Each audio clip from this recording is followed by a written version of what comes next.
Separat kloakering. Det giver god mening. Her har vi Rita Eriksen. Hun er den glade ejer af en ældre villa, eller rettere, hun er ikke så glad. For vejrudsigten lover regn. Masser af regn. Og masser af regn er ikke godt for Rita, og slet ikke for hendes hus. Kloakkerne kan ikke håndtere alt det vand, så både kælder og have bliver oversvømmet af en kedelig blanding af spildevand og regnvand.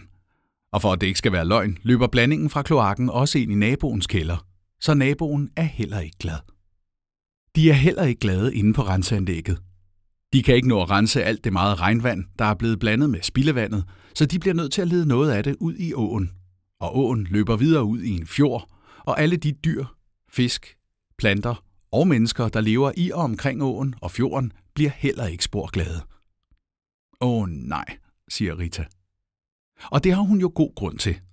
Men heldigvis er der hjælp på vej. Ritas forsyningsselskab er nemlig i gang med at separat kloakere. Det vil sige, at spildevand bliver holdt i et rør, og regnvand bliver holdt i et andet. Det er en stor opgave, der kan tage mange år, men det har mange fordele. Først og fremmest bliver regnvandet ikke blandet med spildevand, men ledes via regnvandsbassiner ud i nærmeste vandløb. Miljøet og ikke mindst dyre- og plantelivet omkring vandløbene får dermed direkte glæde af regnvandet. Dernæst har separering en stor betydning i forhold til den mængde af vand, renseanlægget skal modtage. Jo mindre vand, jo færre omkostninger. Det har også stor betydning, at det er lettere at styre rensningen, når regnvandet ikke medtages. Spildevandsstrømmen er forholdsvis jævn året igennem, mens der naturligvis er store udsving i regnvandsmængden. Det udsving bliver ikke mindre i de kommende år på grund af den øgede mængde regnvand og flere skybrud. Så endnu en fordel er, at man arbejder med klimasikring, når der alligevel graves. Ja, det giver jo mening, siger Rita og ser glad ud. Det gør det bestemt, Rita. Men det nytter ikke noget, at det offentlige system er separeret, hvis du ikke også sørger for at skille regn og spildevand inde hos dig selv. Det er jo der, det starter. Skillelinjen går ved skellet til din matrikel. På matriklen er stikledning, skælbrønd og kloakrør dit ansvar som grundejer. Det vil sige, at du skal sørge for, at kloaksystemet er tæt og rigtig sammenkoblet, at dit system bliver spulet, og at du får repareret kloakledningerne, hvis der opstår fejl, f.eks. hvis rotter har lavet huller i rørene. Og det er også dit ansvar at få separeret. Arbejdet skal udføres af en autoriseret kloakmester.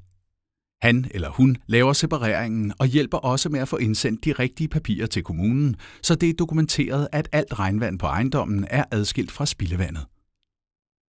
En vigtig del af separeringen er nemlig, at kommunen skal godkende arbejdet. Først når kommunen har modtaget en færdigmelding og en korrekt tegning fra kloakmesteren, er din separering reelt godkendt, og først da er samarbejdet afsluttet med din kloakmester. Pyha, siger Rita. Ja, det er naturligvis en større omgang, men til gengæld har det en masse fordele. Det er til gavn for miljøet. Du undgår spildevand i din og din nabos kælder. Du er sikker på, at hvis der er oversvømmelser, så er det med regnvand. Din kloak er vedligeholdt, og du gør det svært for rotter at flytte ind. For at dit kloaksepareringsprojekt bliver en succes, er det altid en god idé at have en tæt dialog med dit forsyningsselskab. Hvad, hvordan og hvornår er vigtigt at have styr på, både fra starten af projektet, men så sandelig også undervejs. Eksempelvis kan der være fordele i at få separat kloakeret på din grund, samtidig med dit forsyningsselskab separat kloakerer i vejen. Vil du vide mere om separat kloakering, så kontakt dit lokale forsyningsselskab.